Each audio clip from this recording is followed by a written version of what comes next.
Mister Naik, நான் doctor Suryakant புவார், Sanjay ஹாஸ்பிட்டலிலிருந்து வருகிறேன். நீங்கள் இப்பொழுது உரையாற்றிய குரான் இறைவனின் வார்த்தைகளா என்ற சொற்பொழிவுக்கு மிக்க நன்றி. குரான் இறைவனின் வார்த்தைகள் என்று நீங்கள் சொன்னீர்கள். அப்படியானால் நான் ஒரு கேள்வி கேட்க விரும்புகிறேன். இறைவனை படைத்தது யார்? இறைவனின் மூலம்தான் என்ன? சகோதரர் நல்ல கேள்வியை கேட்டார். அதாவது திருக்குரான் இறைவனுடைய வார்த்தைகள் என்றால் இறைவனை படைத்தது யார்? நல்ல கேள்வி. நான் உங்களிடம் கேட்கிறேன், உங்கள் நண்பர் ஜான் ஒரு குழந்தையை பெற்றெடுத்தார். அந்த குழந்தை ஆணா பெண்ணா என்று உங்களால் யூகிக்க முடியுமா? உங்கள் நண்பர் ஜான் மருத்துவமனையில் ஒரு குழந்தையை பெற்றெடுத்தார். அது ஆணா பெண்ணா என்று உங்களால் யூகிக்க முடியுமா? கூறுங்கள், யூகித்து கூறுங்கள். ஆணா பெண்ணா? என்னால் யூகிக்க முடியாது. என்ன? என்னால் யூகிக்க முடியாது. முயற்சி செய்யுங்கள்.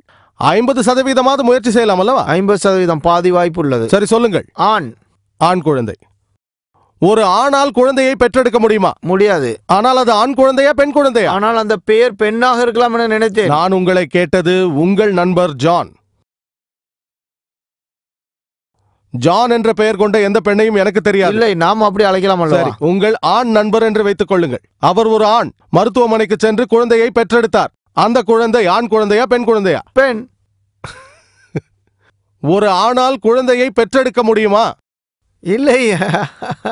இப்பொழுது புரிந்து கொண்டீர்கள். ஒரு ஆணால் குழந்தையை பெற்றெடுக்க முடியாது. ஆகவே ஆண் குழந்தையா பெண் குழந்தையா என்ற பேச்சிற்கே இடமில்லை. வரையறையின்படி கடவுள் படைக்கப்பட்டவர் அல்ல.